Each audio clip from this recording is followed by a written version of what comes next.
Alors, bonjour à tout le monde.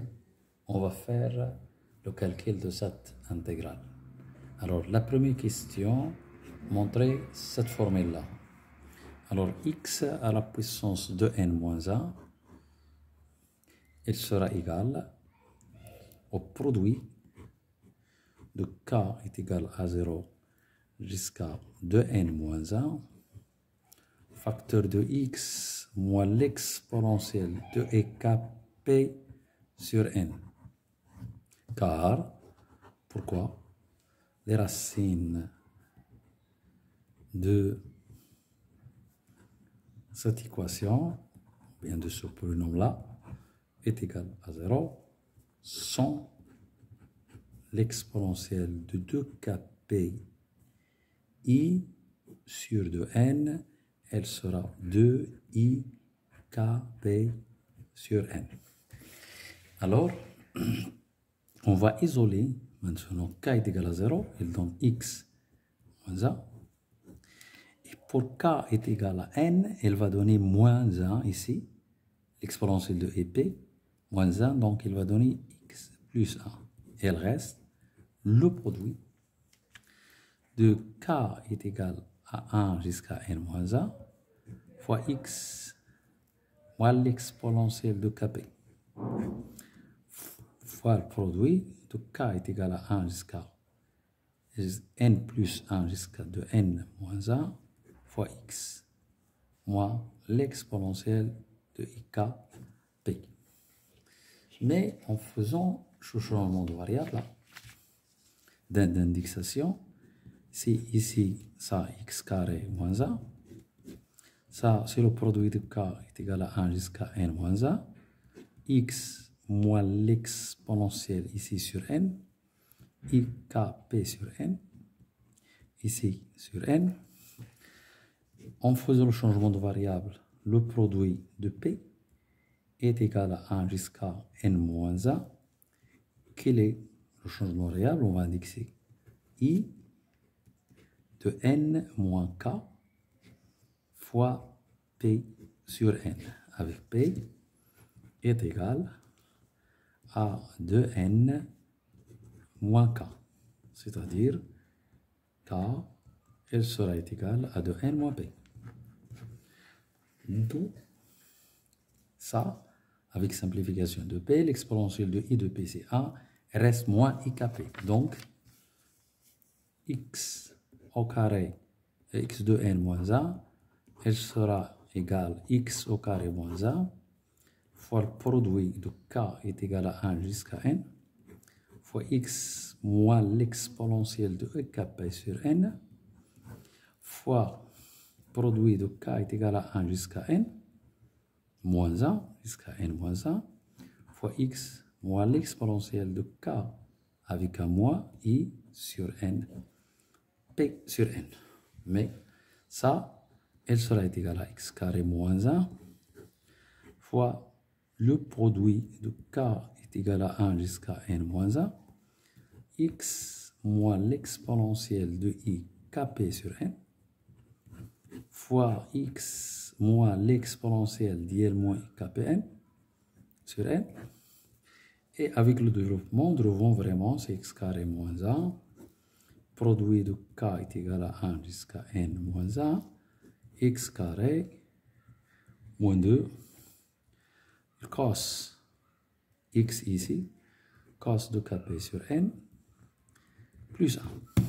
Et voilà, on a démontré le résultat demandé. Maintenant, on va essayer de calculer cet intervalle. Alors, deuxièmement, alors il faut rappeler que CF est intégrable, on a ça. 1 sur b, l'intégrale من A B, l'intégrale من A B, f de t dt. Alors, pour calculer cette intégrale, rappelons que l'intégrale من A B, f de t dt est égal à la limite de p moins a, sigma de k est égal à 0 jusqu'à n moins 1 f, ou bien de 1 à n. Ça, c'est indifférent. Alors, en appliquant ça, l'intégrale de 0 p, ln, tout d'abord, cette fonction ne s'annule pas. Elle s'annule lorsque t est égal à 0 au p, mais elle s'annule en alpha est égal à 1 ou alpha est égal à moins 1. Mais alpha, il n'est ni 1 ni moins 1.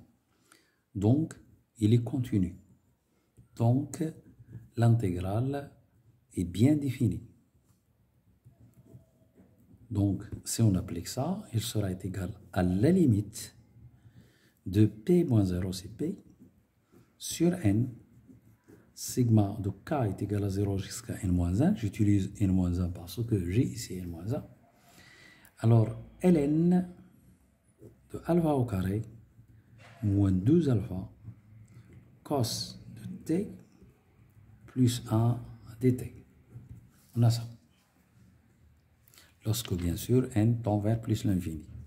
Donc, pour calculer ça, on va calculer, là, ici, je fais des bêtises, donc c'est k, p sur n. K, p sur n.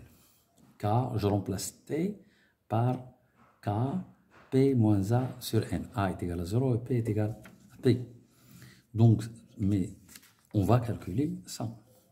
On a p sur n, sigma de k est égal à 0 jusqu'à n moins 1 de ln de alpha au carré moins 2 alpha cos de kp sur n plus 1, ça est égal à p sur n, j'isole l'indice 0, il reste que ln de alpha carré plus 1, ici p sur n, reste sigma de k est égal à 1 jusqu'à n moins 1 de ln de alpha moins 2 alpha cos alpha au carré ici de kp sur n plus 1. On a donc ça. Mais ça, il devient p sur n, ln de alpha carré plus 1 plus p sur n, ln de produit. K est égal à 1 jusqu'à n moins 1 de alpha carré moins 2 alpha cos de kp sur n plus 1. D'où l'utilisation de cette... On va utiliser donc la relation qu'on a utilisée, qu'on a démontrée. Donc, il sera égal à p sur n, ln de alpha carré plus 1 plus p sur n. Alors, ln de alpha de n moins 1 sur alpha au carré moins 1. On a utilisé tout simplement ça. On a remplacé x par alpha. Alors, plus 1. Ça, il va tendre vers 0. Donc, il suffit de calculer cette limite. Ici, c'est ln. On va calculer cette limite. Donc, il y a deux cas. Si alpha au module inférieur à 1, alors, dans ce cas, alpha de n moins 1 sur alpha au carré moins 1, il va tendre vers moins 1 sur alpha au carré moins 1, c'est un nombre réel. Donc, les limites de p sur n ln de alpha au carré plus 1 plus p sur n, ln de alpha de n moins 1 sur alpha au carré moins 1, elle sera nulle. Ça, c'est 0.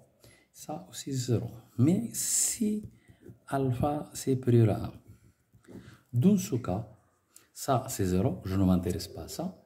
Je m'intéresse tout simplement à p sur n. Je factorise par alpha de n, facteur de 1 moins 1 sur alpha de n sur alpha carré moins 1.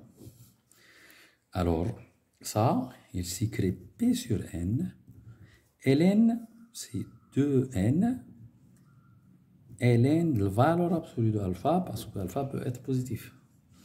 Alors, plus P sur N, ln de A, moins 1 sur alpha de N sur alpha au carré moins 1. Ça, elle va tendre vers 0. Ça, c'est une constante. Ça, elle va tendre vers 0. Donc, ça, elle tend vers 0 et ça, elle vers 0. Donc, dans ce cas, l'intégrale non 0 à P, qui est égale à cette limite, de ln de alpha carré moins 2 alpha. Alors, le cos de t plus 1 dt, elle sera égale à 2pi ln valeur absolue de alpha.